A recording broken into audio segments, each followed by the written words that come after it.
Hey, what's up there? Let me talk to you. Well, it's that time of the year, brothers and sisters, where we get into some speculations and rumors floating around when it comes to a wrestler ending their contracts in a certain promotion. But this one is quite interesting because it's been done multiple times. WWE has offered a late $3.5 million contract to the man who just lost his IWGP Championship to Hiroshi Tanahashi at Wrestle Kingdom 13, Kenny Omega. But when it comes to WWE and Kenny Omega's history, Kenny Omega has said in the past about how WWE works and what he thinks about the business. But we all know that could be a work or it could just be a scheme. But he's always said that out and inside of character. But you never know with the mindset of a brilliant millionaire who should be a billionaire, quote unquote. Vince McMahon has had some quite of people on the roster when it comes to New Japan Pro Wrestling. We've had people like Adam Cole, Finn Balor, Shinsuke Nakamura, and yours truly, who has also been in the same familiar state as Kenny Omega, the phenomenal AJ Styles. But what is going to come to that when it comes to Kenny Omega coming into the WWE? In my personal favor, I have some mixed reactions when a certain independent wrestler comes from an independent scene for a very long time and they flow over to the WWE. But also with Kenny Omega, there's also that kind of a research I had in with All Elite Wrestling. And if Kenny Omega were to go over to WWE, that means he would have to leave all of his boys. And then I've done some research that all of the roster, including those elite members in All Elite Wrestling, mostly all of them are a part of the roster except for one man, and that's for Kenny Omega.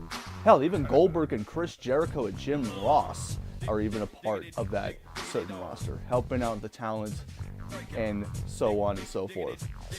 But for me, when it comes to that, with the mixed reactions, one it could be good, the other one could be bad. The good part about it is that the roster that Kenny Omega could have a very work on with around. But that kind of sounds familiar if you ask me, quote unquote. But there's only one man out of the main roster who would love to have a duke with that certain cleaner, and that is the man, the architect, Seth Rollins. On Twitter, that Seth Rollins has said in an interview that Kenny Omega has replied to that Seth Rollins would love to have a one-on-one match with Kenny Omega, and Kenny Omega would love to do that sort of stuff. This is kind of the landscape of WWE wanting to do a cross-promotion with New Japan, but a certain old man doesn't want to kind of do that as so forth or so on. But we don't know what the future is going to be holding in that type of situations. And we could only do tell in 2019. Will it happen? Well, it might not happen. We'll never know. But in my favors, if this does happen, this will probably be in the same situation that AJ Styles has followed up around when he went into the WWE after being kicked out of the Bullet Club and also coming in at the Royal Rumble time.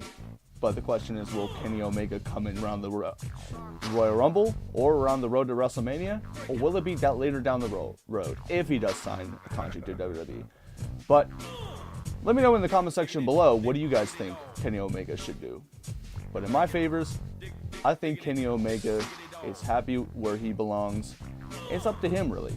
But if it was up to me, I think he deserves to go stay with his boys in All Elite Wrestling. So, take care, and I'll see you guys in the next video. Deuces.